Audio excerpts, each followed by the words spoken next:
इसी आम आदमी पार्टी का मैं जिलाध्यक्ष रह चुका हूं। संजय सिंह जी के साथ में मेरा बहुत समय बीता है। संजय सिंह उस टाइम पे जब राजनीति किया करते थे, बहुत छोटे स्तर की राजनीति किया करते थे, चाहे वो भाजपा का हो, चाहे वो सपा का हो, चाहे वो आम आदमी पार्टी का हो, इस तरीके का कोई भी नेता हो, उसके ऊपर ईडी की रेड पड़नी चाहिए और उनका डाटा जरूर खंगालना चाहिए कि अचानक से आपने कोई फैक्ट्री नहीं लगाई, कोई इंडस्ट्री नहीं लगाई, कोई मेहनत मजदूरी नहीं करते हो, आप नेतागिरी करते हो। आपके पास जब आपने पर्चा फाइल किया तो उस टाइम पे आपने आय दिखाई थी 10 लाख रुपए और अगले 5 साल के बाद आपकी आय हो जाती है 50 करोड़ रुपए। ये फार्मूला जरा जनता को बता के स्पष्ट करें कि ये फार्मूला कौन सा है जिससे आप अचानक अरबपति हो जाते हो और जनता जैसी तैसी बनी।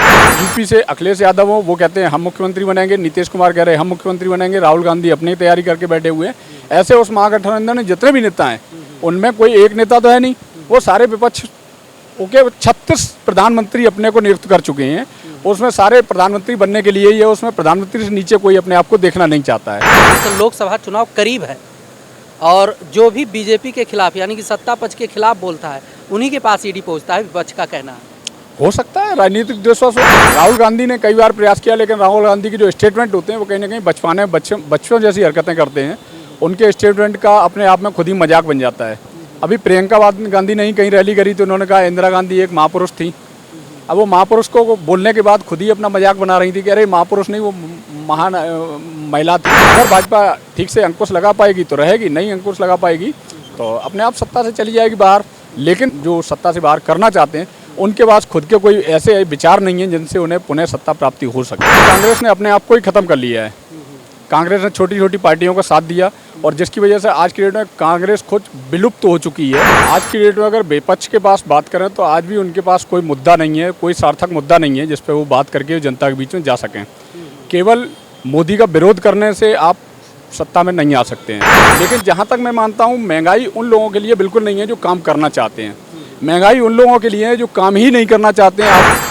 तो नमस्कार और स्वागत है आप सभी का। दोस्तों मैं ध्रुव और आप देखना शुरू कर चुके हैं डेली न्यूज़ इंडिया। वैसे इस समय हम हैं प्रगति मैदान भारत मंडपम में। चुनाव 2024 करीब में है। सत्ता पक्ष और विपक्ष अपने अपने विचारों के साथ लोगों के बीच में जा रहे हैं क्योंकि चुनाव करीब में आ गया, महागठबंधन भी बन चुका है। तो क्या लगता है कि विपक्ष सफल हो पाएगा इस बार सत्ता परिवर्तन करने में? देखिए, जहाँ तक सवाल है सत्ता का और विपक्ष का, आज की डेट में अगर विपक्ष के पास बात करें तो आज भी उनके पास कोई मुद्दा नहीं है, कोई सार्थक मुद्दा नहीं है जिस पे वो बात करके जनता के बीच में जा सकें। केवल मोदी का विरोध करने से आप सत्ता में नहीं आ सकते हैं। आपके पास कुछ राष्ट्रीयता के लिए, कुछ देश के लिए, धर्म के लिए कुछ अगर आपके पास विचार नहीं है तो आप सत्ता में बेवकूफ़ बना के पब्लिक को नहीं आ सकते हैं। आज से पहले कांग्रेस का शासन रहा है, ठीक रहा है जैसा कुछ रहा, लेकिन आज की डेट में कांग्रेस ने अपने आप को ही ख़त्म कर लिया है। कांग्रेस ने छोटी छोटी पार्टियों का साथ दिया और जिसकी वजह से आज की डेट में कांग्रेस खुद विलुप्त हो चुकी है।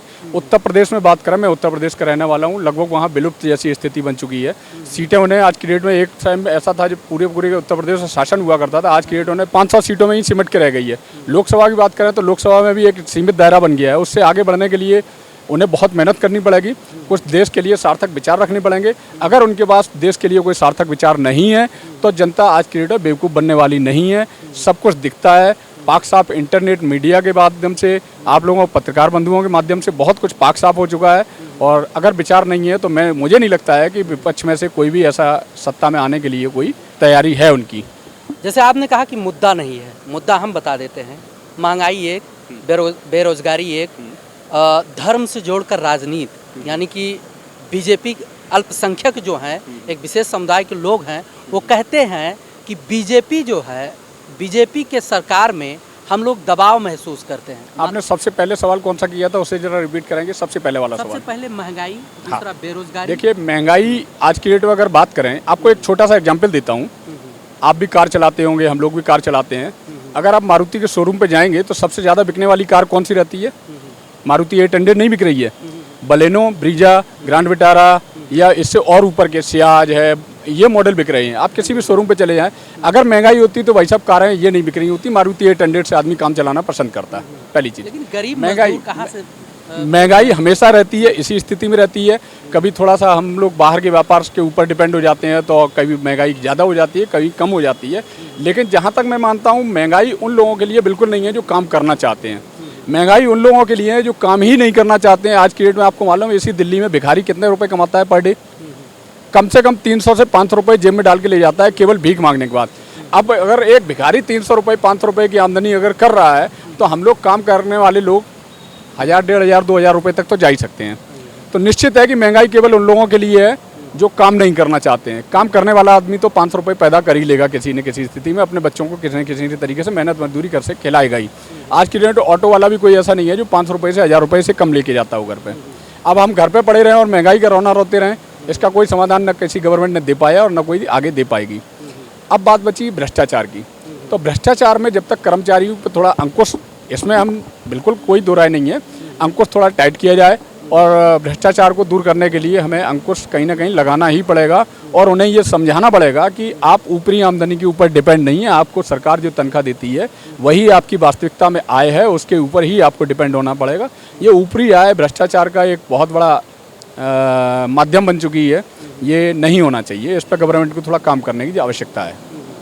महागठबंधन बन चुका है और महागठबंधन का जो है मान के चलिए कि 12 से 14 राज्यों में सरकार है, ऐसे तो इग्नोर नहीं कर सकते महागठबंधन को। महागठबंधन में 14 से 16 राज्यों में जो सरकार है उनमें से जब एक मंच पर नेता खड़े होते हैं, ऐसे हाथ करते हैं और इसके बाद में फिर एक दूसरे से ऐसे करते हैं कि आप अलग हटिए हम अलग हटिए कि हम प्रधानमंत्री बनेंगे क्या, उनमें जब उनका प्रतिपक्ष का कोई नेता ही तय नहीं है तो फिर हम किस गठबंधन की बात करें। उन्होंने आज दिन तक अपना नेता डिसाइड नहीं कर पाया है। चाहे वो यूपी से अखिलेश यादव हो, वो कहते हैं हम मुख्यमंत्री बनेंगे, नीतीश कुमार कह रहे हैं हम मुख्यमंत्री बनेंगे, राहुल गांधी अपनी तैयारी करके बैठे हुए हैं। ऐसे उस महागठबंधन में जितने भी नेता हैं उनमें कोई एक नेता तो है नहीं, वो सारे विपक्ष ओके 36 प्रधानमंत्री अपने को नियुक्त कर चुके हैं। उसमें सारे प्रधानमंत्री बनने के लिए ही है, उसमें प्रधानमंत्री से नीचे कोई अपने आप को देखना नहीं चाहता है। तो ऐसा गठबंधन मुझे नहीं लगता है कामयाब होगा। वो अपना प्रयास करें, कुछ अच्छी सार्थक राजनीति करें जिससे कि वो पुनः सत्ता में आएँ और यही एक उपाय हो सकता है उनके लिए। यहीं पर अगर महागठबंधन की बात किए हैं तो महागठबंधन आरोप लगाता रहा है, जो विपक्ष के लोग हैं वो आरोप लगाते रहे हैं कि सत्ता पक्ष जांच एजेंसियों का उपयोग करके गठबंधन को तोड़ने की कोशिश करती है। जैसे अरविंद केजरीवाल को फंसाया जा रहा है, उधर ममता बनर्जी के यहाँ जो है आज जो पश्चिम बंगाल में तमाम CBI की रेड हुई, फिर ED जो है आम आदमी पार्टी के पीछे पड़ा है।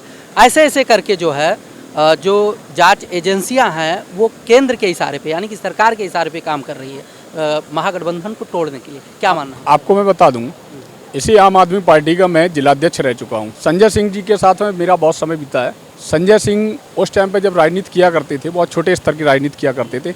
अचानक आने के बाद हमें वो फार्मूला समझ में नहीं आता है, कोई नेता बताने की कोशिश नहीं करता है। जब हम पर्चा फाइल करते हैं उस टाइम पे हम अपनी आय लिखते हैं 10 लाख रुपए, बीबी के गहने 1.5 लाख रुपए के, घर में कार मारुति 800।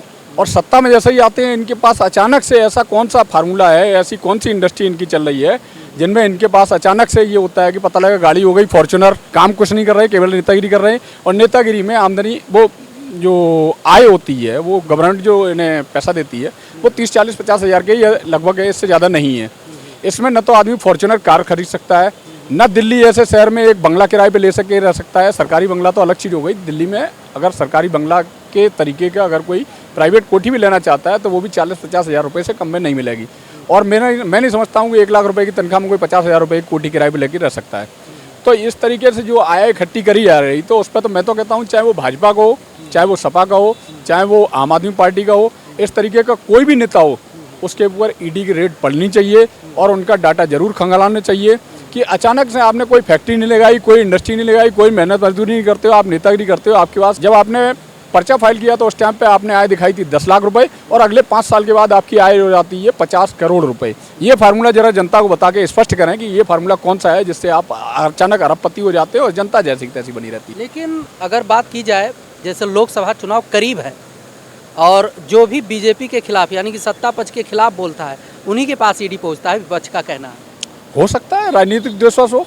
राहुल गांधी जी जैसे कन्याकुमारी से लेकर हिमालय तक भ्रमण कर चुके हैं और मतलब बहुत कुछ चीज़ें सीखने की कोशिश करते हैं, तमाम तरह की वो भाषण भी देते हैं। मोदी जी को अगर कंपेयर किया जाए तो राहुल गांधी जी है मैच्योर कि मोदी जी को जो है किसी हद तक कंपटीशन में उनको मात दे पाएँ? बिल्कुल भी नहीं। राहुल गांधी ने आज दिन तक अपना राष्ट्रीयता के ऊपर कोई विचार किसी मंच से व्यक्त नहीं कर पाया। प्रियंका गांधी को लॉन्च करने की कोशिश की जा रही है लेकिन वो भी अपने आप को राजनीति में कहीं अपनी स्टेबल नहीं कर पा रही हैं। राहुल गांधी ने कई बार प्रयास किया, लेकिन राहुल गांधी की जो स्टेटमेंट होते हैं वो कहीं ना कहीं बचपने बच्चों जैसी हरकतें करते हैं। उनके स्टेटमेंट का अपने आप में खुद ही मजाक बन जाता है। अभी प्रियंका गांधी ने ही कहीं रैली करी तो उन्होंने कहा इंदिरा गांधी एक महापुरुष थी। अब वो महापुरुष को बोलने के बाद खुद ही अपना मजाक बना रही थी कि अरे महापुरुष नहीं, वो महान महिला थी, अच्छी राजनेता थी इंदिरा गांधी जी। और आज़ादी के बाद तक अभी तक कहीं ना कहीं कांग्रेस का रोल रहा है। अब भाजपा का चांस आया है, भाजपा की जो नीति है वो आपके सबके सामने आ रही है। अगर भाजपा ठीक से अंकुश लगा पाएगी तो रहेगी, नहीं अंकुश लगा पाएगी तो अपने आप सत्ता से चली जाएगी बाहर। लेकिन सत्ता से बाहर जाने वाले जो लोग हैं, जो सत्ता से बाहर करना चाहते हैं, उनके पास खुद के कोई ऐसे विचार नहीं हैं जिनसे उन्हें पुनः सत्ता प्राप्ति हो सके। इसलिए विपक्ष पूरा फेल है। विपक्ष का कोई नेता कोई तय नहीं कर पाए हैं और लगभग वो वही नेता हैं सब, कोई नए नेता को वो आगे आने भी नहीं दे रहे हैं। लगभग वही नेता हैं जो ज़िंदगी में प्रधानमंत्री बनने के सोचे बैठे हैं और कहीं ना कहीं उनके जीवन में मलाल है कि मोदी को हटा के हम प्रधानमंत्री कैसे बन सकें, बस इसके अलावा और कुछ नहीं है। उनके पास कोई न राष्ट्रीयता के विचार हैं, न कोई देश को लेके कोई विचार है। जब विचार नहीं है तो आपकी राजनीति वहीं पर फ्लॉप हो जाती है। जनता बेवकूफ़ ज़्यादा दिनों बनने वाली नहीं है। चलिए, बहुत बहुत धन्यवाद।